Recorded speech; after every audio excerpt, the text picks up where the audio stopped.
Heal the world, make it a better place for you and for me and the entire human race. There are people dying. If you care enough for the living, make a better place for you and for me.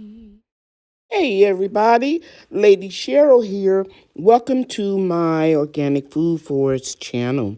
Today I'm going to share with you how my raised garden beds did outside once we got a freezing temperature. And I'm going to introduce you to a very dear friend of mine and watch us harvest some greens out of those garden beds. Okay, let's get started.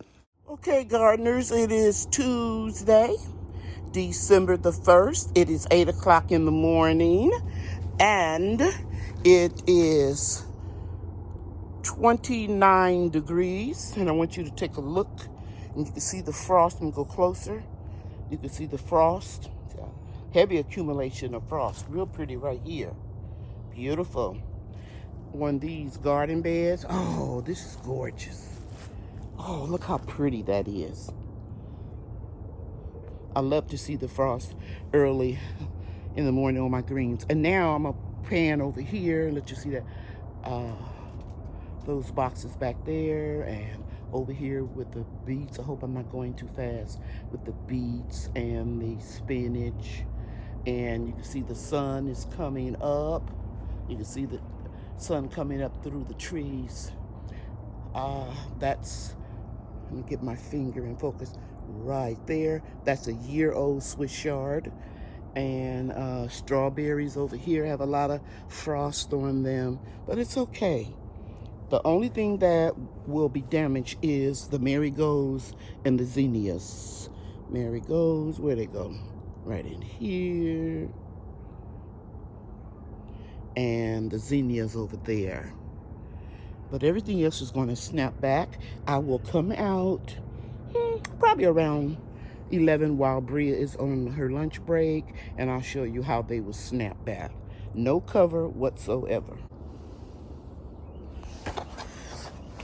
So I want to show you my little owl.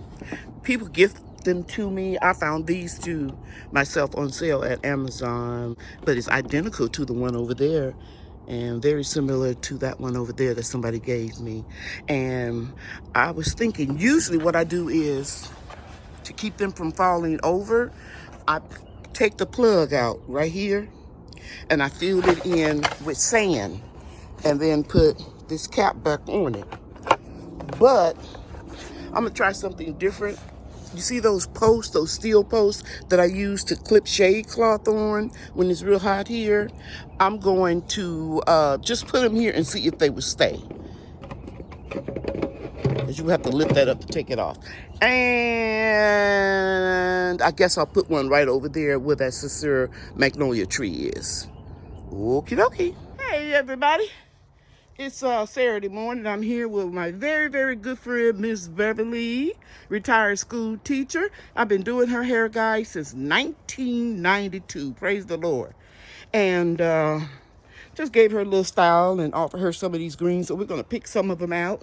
And I just showed you a few days ago what they look like and shows you how they bounce back. So we're just going to take some of these bottom leaves off. I'm going to get some right here, Miss Beverly. Did you want collards? You didn't tell me which ones you want. Collards are good. Okay, here you go, babe. Look at those leaves, guys. And you know, I usually don't show people what I give, but Miss Beverly says she didn't mind. Okay, so I'm gonna take some of these off. It's a great big old leaf here. Can you get this one? Woo! I like collards and kale. Mm-hmm.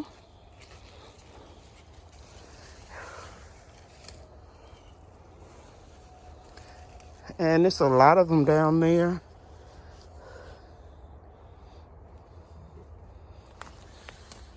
Greens are doing really well.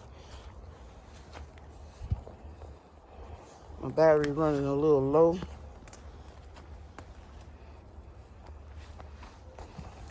There's a big leaf right here. I'm gonna get this one for you. And this one. And this one. And this one. They're just gonna grow back. You want kale to go with it, or you want mustards? See them pretty mustards over there. And here's some red mustards. These are mustard? Japanese mustard. Let's get some of these. I've never had those. Oh, they're delicious. Little peppery taste.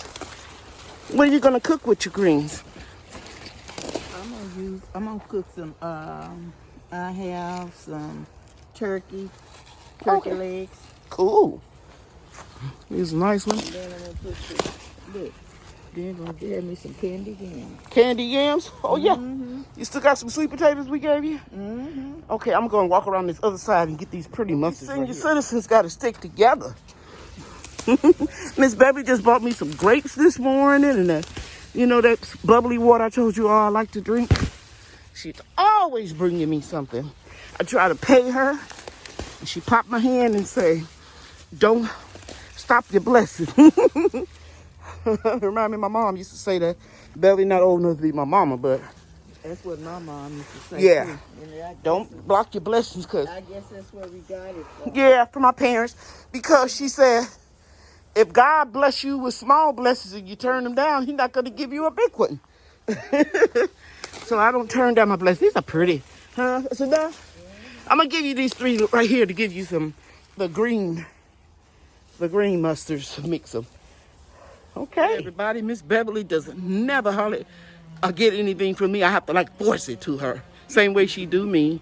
But I just want you all to know that when you have a friend, a client that you've been doing their hair every single week, unless it was some type of emergency or training when she was teaching school, she was here out in that mall for almost 10 years coming to visit me.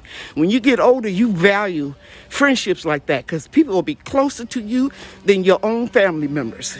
So whatever Miss Beverly thinks she wants in my garden, it's hers. And she doesn't ask, I have to force her like she forced me. Yeah, you all right? Because I should have pulled over more. But again, I thank you. See you next Saturday, same time, same station. You want to say bye to my viewers? Bye. Y'all have a good day. Okay, bye now. It's pleasant out here. It is pleasant now. The sun has come out and it's over there. It's looking good. Watch my video. The end. Thank you for watching, everybody. Bye now.